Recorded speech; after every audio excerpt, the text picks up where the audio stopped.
Welcome to today's discussion. We're diving into the world of options trading, specifically the covered call strategy. It's a popular strategy, but does it really deliver what it promises? That's a great question. The promise of covered calls is often higher returns with lower risk, but the reality is more nuanced. Nuanced is the perfect word.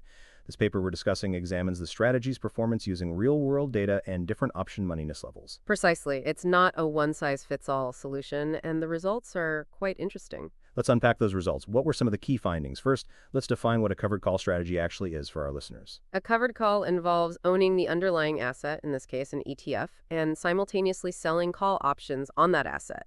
You collect the option premium upfront, but limit your potential upside gains if the underlying price surges past the strike price. So it's a trade-off. You sacrifice some potential upside for guaranteed income from the premium. Exactly. The attractiveness depends on your risk tolerance and market outlook. The paper uses data from Yahoo Finance and Refinitiv Icon Datastry, focusing on the SPY ETF. What was the time frame and how did they construct the strategy? They use data from July 17, 2009 to April 21, 2023.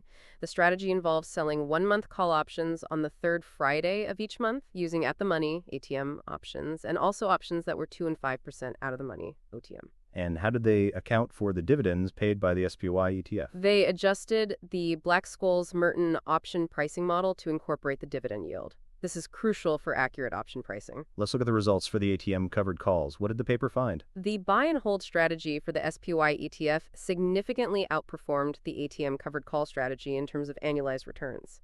However, the covered call strategy did exhibit lower volatility. So higher returns for buy and hold, but lower risk for the covered call approach? Yes, but the difference in returns was substantial. This highlights the trade-off inherent in the strategy. The covered call strategy caps your potential gains. The paper also breaks down the performance into two periods, 2009-2019 and 2020-2023.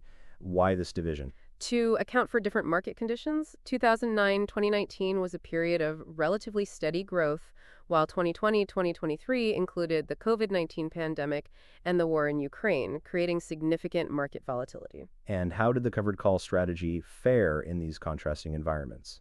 In the 2009-2019 period of the buy and hold strategy again outperformed the covered call strategy in terms of returns, but the difference was less pronounced. In the more volatile 2020-2023 period, the buy and hold strategy significantly outperformed the covered call strategy. The study also looked at OTM options. What were the findings there? Using the Black-Scholes model to price the 2% and 5% OTM options, the paper found that these strategies generated higher annualized returns than both the ATM covered call and the buy and hold strategy. They also had lower volatility than the buy and hold. So moving further out of the money seems to improve the performance of the covered call strategy. It appears so, at least in this analysis. The further out of the money the option, the less the upside is capped and the lower the probability of assignment. The paper also discusses implied versus realized volatility. What's the significance of that? The difference between implied and realized volatility can significantly impact option pricing and the profitability of covered call strategies. In this study, implied volatility consistently exceeded realized volatility, suggesting that option premiums were relatively high. And what about the distribution of returns? The covered call strategies exhibited a negatively skewed distribution, as expected, due to the capped upside potential. This is important because it highlights the limitations of using traditional risk-adjusted performance metrics like the Sharpe ratio.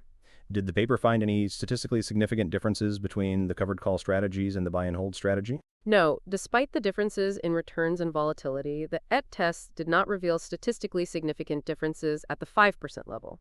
This could be due to the relatively small sample size or other factors. What are some of the limitations of this study?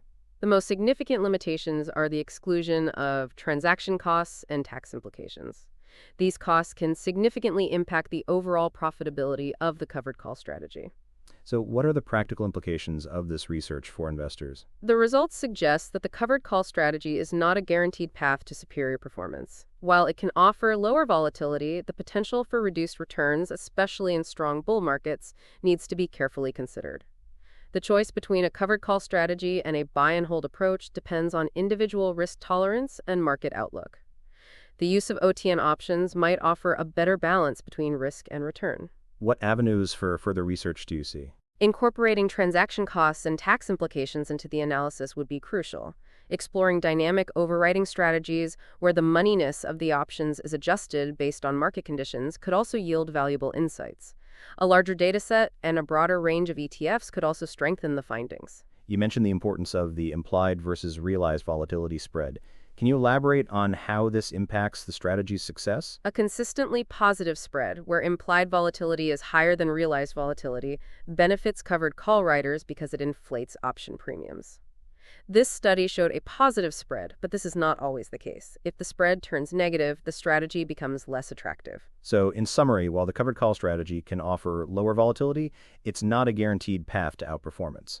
The choice depends on individual investor preferences and market conditions. Precisely. It's a tool that can be useful in certain contexts, but it's not a magic bullet. Careful consideration of risk tolerance, market outlook, and the costs associated with the strategy are essential. That was a great discussion. Thank you for your insights.